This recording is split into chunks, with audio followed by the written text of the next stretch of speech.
আচ্ছা তোমরা মোক একটা কথা কও তো, এই যে মুই ফেসবুকত এত এত ভিডিও দেখছো, গান শোনছো, যখনই ফেসবুকত ঢুকছো তখনই খালি মুই মানুষের ভিডিও দেখা পাছো, যখনই ফেসবুকত মুই ভিডিও ছাড়বা যাচ্ছ তখনই মানুষের খালি গান শোনা পাছো। এখন কথা হলো যে মুই যে ভিডিওটাই ছাড়বা যাচ্ছ সেটাই দেখছো খালি মোটটা মনে হয় আরেকজনা ছেড়ে দিছে।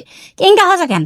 মুই যে ভিডিও বানাবা যাচ্ছ, মুই যেটাই কবা যাচ্ছ, মুই যেটাই করছো সেটাই খালি মানুষের সাথে মিলে যাচ্ছে, যেটাই রান্ধছো সেটাই মিলে যাচ্ছে, গোস্ত মোস্ত মাছ তরকারি ঝাল পেঁয়াজ রসুন ঘুরে ঘুরে সবারই একই ব্যাপাকের সাথে আমার মিলে যাচ্ছে। তাহলে কিংকে মোর চলবে কদিনই?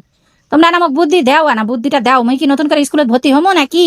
আর ইনকা করে যদি বেবাকের ভিডিওর সাথে মোর ভিডিও মিলে যায়, সবার কথার সাথে যদি মোর কথা মিলে যায়, তাহলে তো কপি হবে। জি কপি হয়ে গেলে তখন কি করবো?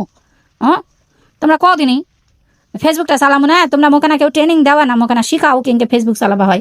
মোর যে ফেসবুকত লাইক কমেন্টস কিছু বাড়ে না, কেউ যে মোর ভিডিও দেখে না, মোর মাথার যে একেবারে খালি পচা গু আছে, মোর মাথাত বেরেন বুদ্ধি কিচ্ছু নাই, মোর মাথাত খালি পচা গু আছে, মানুষের গু। নাহলে কিসের জন্য মোর ভিডিও মানুষ দেখবে না? মোর একটা কথা বেড়ায় না, মোর একটা ভিডিও ভালো হয় না, মোর গান ভালো হয় না, কিচ্ছু ভালো হয় না। তোমরা মোক কে ট্রেনিং দিবেন দাও, মোক তোমরা স্কুলে ভর্তি করে দাও। মুই কিন্তু ফেসবুকটা ভালো করে চালাবা চাই, মুই ভালো ভিডিও বানাবা চাই। মোক তোমরা না শিখাও, মুই কেঙ্কে কি করবো মুই বুঝা পাছো না। আমার মনটা আজকে খুবই খারাপ, মুই মন খারাপ করে আজকে রান্ধছো আর চিন্তা করছো যে মুই কি রান্ধিমো। মুই যেটাই রান্ধছো সেটাই মানুষের সাথে মিলে যাচ্ছে, মুই যেটাই তরকারি দেখাবা যাচ্ছ সেটাই মিলে যাচ্ছে। অবাক কথা।